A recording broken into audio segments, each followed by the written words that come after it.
এই তো বিএনপির আসল চেহারা, এটাই তো বিএনপির চরিত্র।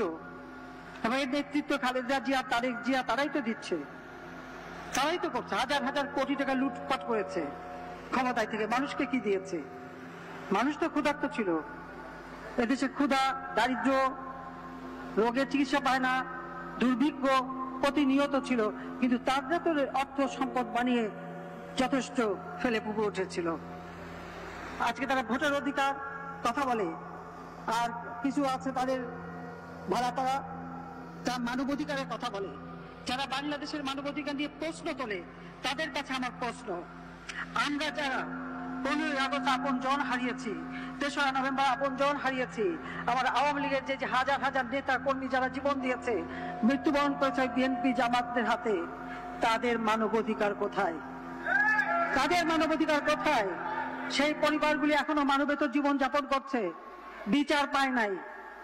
আমরা বিচার পাইনি। ইনডেমনিটি অর্ডিন্যান্স দেওয়া হয়েছিল, আমাদের সংবিধানে আছে, দেশের আইন আছে, যে কোনো হত্যার বিচার হবে। তাহলে আমরা কেন বঞ্চিত ছিলাম?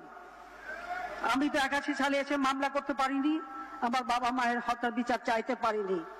এমনকি জিয়াউর রহমান তো আমাকে 32 নম্বরে ঢুকতে দেয়নি। আমি যে আমার বাবা মার জন্য একটু দোয়া পড়বো, সেই সুযোগও আমাকে দেয়নি। তার উপর আমি তো মামলা করতে গেছি, আমি কোর্টে গেছি, ইনডেমনিটি অর্ডিন্যান্স দিয়ে তাদের ইমপিউনিটি দেওয়া হয়েছে, তাদের বিচার করা যাবে না। তাদেরকে চাকরি দিয়ে পুরস্কৃত করা হয়েছে।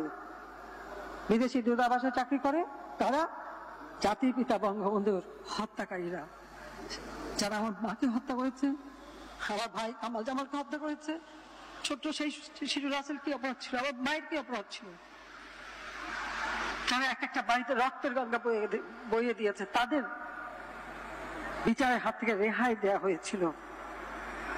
আন্তর্জাতিক অনেক সংস্থা দেখি মাঝে মাঝে বাংলাদেশে মানবাধিকারের কথা বলে, তাদের কাছে আমার প্রশ্ন, কাদের শিখানো বলি তারা বলে?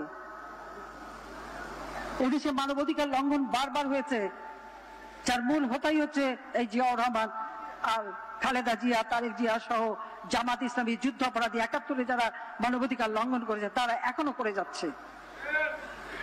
আওয়ামী লীগ সরকার আসার পর থেকে মানবাধিকার সংরক্ষণ করেছি, মানুষ ন্যায় বিচার পায়। কেউ অপরাধ করলে তার বিচার আমরা করি, কিন্তু আমরা তো বিচার পাইনি। 33 বছর সময় লেগেছে এই বিচার পেতে আমাদের। আমরা কি অপরাধ করেছিলাম? তা আমাদের মানবাধিকার নাই যে বাবা মা ভাইয়ের বিচার পাবো না, হত্যার বিচার পাবো না? সেই অধিকারটুকু আমাদের কাছ থেকে নেওয়া হয়।